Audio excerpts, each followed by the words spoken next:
quand même essayer de faire une synthèse de ces éléments fondamentaux à l'origine de nos énergies. Voilà de quoi on est constitué. Le Sada Shiva qui est l'aspect masculin et l'Adi Shakti qui est l'aspect féminin.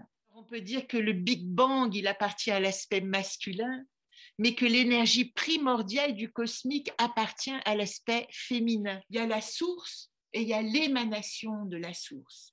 Il y a l'esprit universel et il y a l'énergie de cet esprit.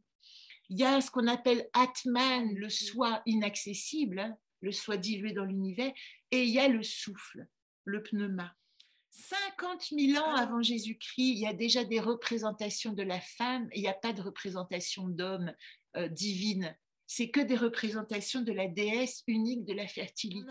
Les trois premiers symboles qui émergent il y a 50 000 ans, c'est la lune, la colombe et le serpent. Alors vous aurez deviné que le serpent, c'est la Kundalini. La lune, c'est l'image de la déesse, mais c'est aussi, ben voilà, tout est dit, c'est la lune reflète la lumière du soleil et la colombe, c'est l'élévation spirituelle et la paix. 10 000 ans avant Jésus-Christ, il n'existe encore qu'un unique culte de la fertilité. Ce n'est qu'à partir de 5 000 ans avant Jésus-Christ qu'on commence à trouver des figures masculines. Et dans les régions qu'on dit sumériennes, c'est là que va commencer la conscience religieuse avec le culte d'Ishtar. Ishtar, c'est l'Isis originelle. Hein.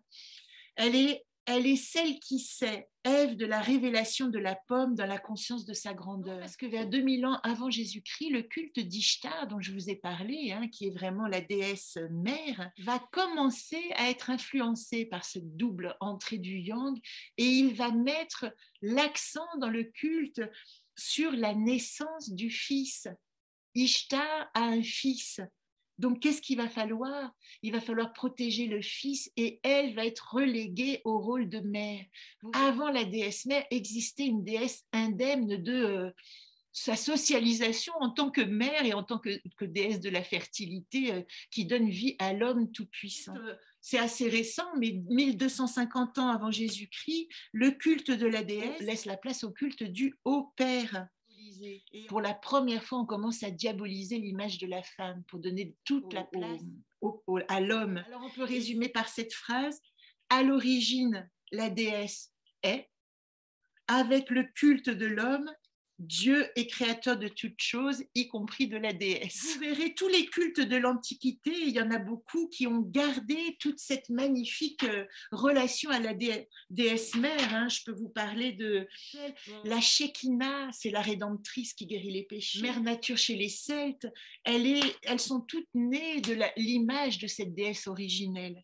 Et Isis, évidemment, qui est aussi quand même la déesse mère du culte marial. Mais ce qui est intéressant dans Isis, si vous connaissez l'histoire d'Isis, c'est qu'elle a rassemblé les morceaux épars d'Orisis. Vous connaissez cette histoire, quand il est démembré par son frère Seth et que elle, Isis, va partir en quête de tous ces morceaux pour le reconstituer.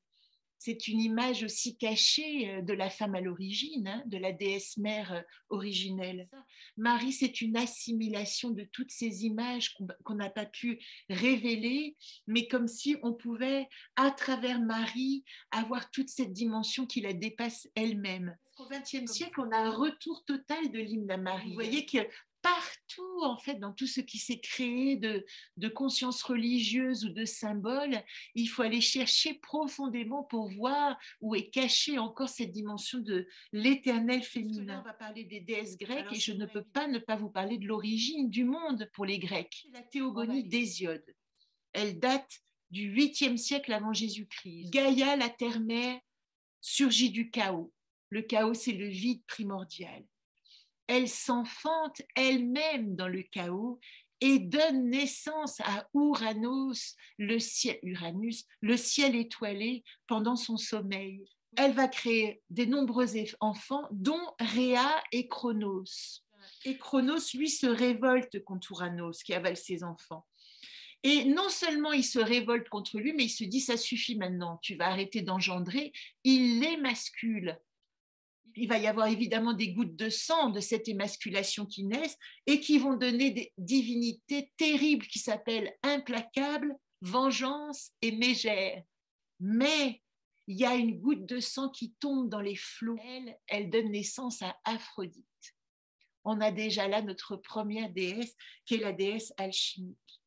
Alors Cronos, à son tour, il s'unit à sa sœur Rhea. Il va engendrer Hadès, roi des enfers, futur, Poséidon, Hestia, Déméter et Héra. Donc là, on en a 4 déjà. Aphrodite, Hestia, Déméter, Héra. Et Héra, c'est la compagne de Zeus, Jupiter, c'est donc la reine des dieux. Héra et Zeus donnent naissance, parce que alors lui, il va avoir beaucoup d'enfants, puis il va beaucoup tromper sa femme. Mais quand même, il donne naissance à Artémis, encore une de nos déesses. Et Artémis, eh ben, il va forcer Léto, qui est sous forme, qui se transforme en cygne. Je ne sais pas si vous connaissez un peu l'histoire mythologique, mais elle, Artémis, il faut savoir que c'est aussi la sœur jumelle d'Apollon. Mais donc, elle, Artémis, elle est née d'un viol et d'une relation adultère. Donc, vous comprenez à quel point ça va devenir une déesse vierge qui n'a pas besoin des hommes pour se construire. Et puis, on peut parler d'une autre déesse vierge qui s'appelle Athéna. On dit qu'elle sort du crâne de son père. C'est la déesse de l'intelligence, hein, Athéna. Et elle aussi, c'est une déesse vierge, mais elle est ralliée à la cause des hommes. Puis on a Corée, qui est la fille de Zeus, encore une fois, et de Déméter. Elle est enlevée par Hadès et elle devient Perséphone parce qu'elle mange ces malheureuses 4 graines de grenade qui la forcent à rester au royaume des enfers. Il y a 3 catégories de déesses. Il y a la mère, il y a les filles et il y a les épouses. Il y a celles qui ne font pas alliance avec le masculin et qui défendent le principe féminin avec leurs armes personnelles. Et il y en a une qui associe les 2 pôles. Et ça sert aussi à ça de comprendre comment fonctionnent vos déesses quand vous êtes en relation avec un autre ou quand vous êtes en collaboration aussi avec des femmes, de savoir comment vous pouvez vous associer. Si vous comprenez à qui vous vous adressez à l'origine, vous n'allez pas du tout tenir le même discours. Ou si vous avez une petite Corée, une femme enfant, vous n'allez pas lui parler comme une Aphrodite ou comme une Déméter. Donc on a 3 déesses vierges. Donc celles dont je vous disais qu'elles n'ont pas besoin de l'homme. On a Artémis, Athéna et Hestia. Elles ont vraiment des qualités d'autonomie, d'organisation, de concentration, d'indépendance, d'action. Elles vont soutenir aussi le yang, mais voilà la différence, elles ne vont pas s'unir émotionnellement. Elles vont aider pour couper le cordon. Elles vont aider pour s'affirmer. Elles vont aider pour trouver notre autonomie et notre indépendance. C'est à elles qu'on doit faire appel quand on a vraiment besoin de se libérer de ces dimensions-là. Par contre, là où elles sont en difficulté et que vous pouvez reconnaître, c'est une forme d'associabilité, l'autoritarisme, parce qu'elles sont vraiment conduites par leur direction intérieure, et l'inaccessibilité, ça c'est évidemment qu'on ne peut pas les approcher, hein, ce sont des déesses vierges. Après, on a ce qu'on appelle les 3 déesses vulnérables ou sensibles. On a Héra, déesse des mariages, Déméter, déesse de la fertilité, et Corée Perséphone, là je suis obligée de l'associer parce qu'elle est à la fois l'enfant intérieur et la déesse de notre intérieur. Les qualités, vous aurez reconnu hein, dans ces titres, épouse, mère nourricière, fille, elles vont nous développer en nous nos qualités d'attachement, de sécurité, d'intimité, de joie, de charme aussi. Voilà, elles nous éveillent à notre intuition. C'est ici qu'on peut faire appel à son intuition par rapport à elle, à la sensibilité, à l'empathie. Et ces déesses, elles soutiennent le yin, mais elles ont un besoin, c'est le mot est très important, de relation avec le yang pour exister. Elles n'arrivent pas à exister par elles-mêmes. Il faut qu'elles se sentent exister par cette relation au yang. Et elles nous aident beaucoup dans notre humilité, notre sens du devoir et du partage. Que les déesses vulnérables, vous pouvez avoir une difficulté à être coupé de votre propre besoin, trop écouter l'autre, ne pas s'écouter, peur de l'abandon, asservissement, peur de la solitude. Voilà ce que ça peut révéler aussi. J'insiste, ça je vous l'ai dit, sur le côté bien distinct de Corée et de Perséphone, ce qui permet, et j'insiste là-dessus, de préserver notre enfant intérieur. On n'est jamais un enfant intérieur victime dans cette histoire. Pour moi, on est un enfant intérieur nirvanesque et après on vit des expériences et des formes perséphoniques qui font qu'on oublie que notre enfant intérieur est toujours dans un état nirvanesque. Lui, c'est un état. Perséphone, c'est un passage. La déesse alchimique, on va finir avec elle, c'est Aphrodite. Ben voilà, elle est née d'elle-même, elle a été auto-engendrée d'une défaite du Tout-Puissant. Elle a trouvé les moyens de réconcilier les deux premiers types dont je viens de vous parler.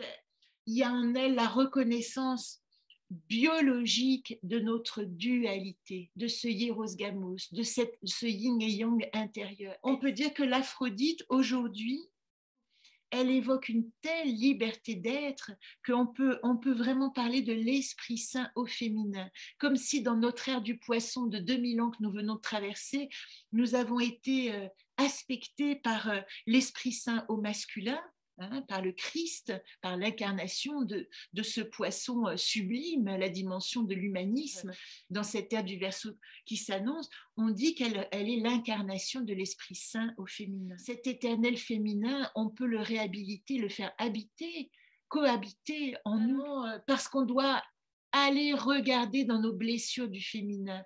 On est né dans une époque où le féminin a été blessé dans toutes les dimensions. Et c'est très juste de faire des cercles de femmes où on va aller explorer nos blessures, parce que c'est là qu'on doit regarder ce qu'on doit guérir. Mais pour guérir, vous le savez, on doit être une guérisseuse guérie.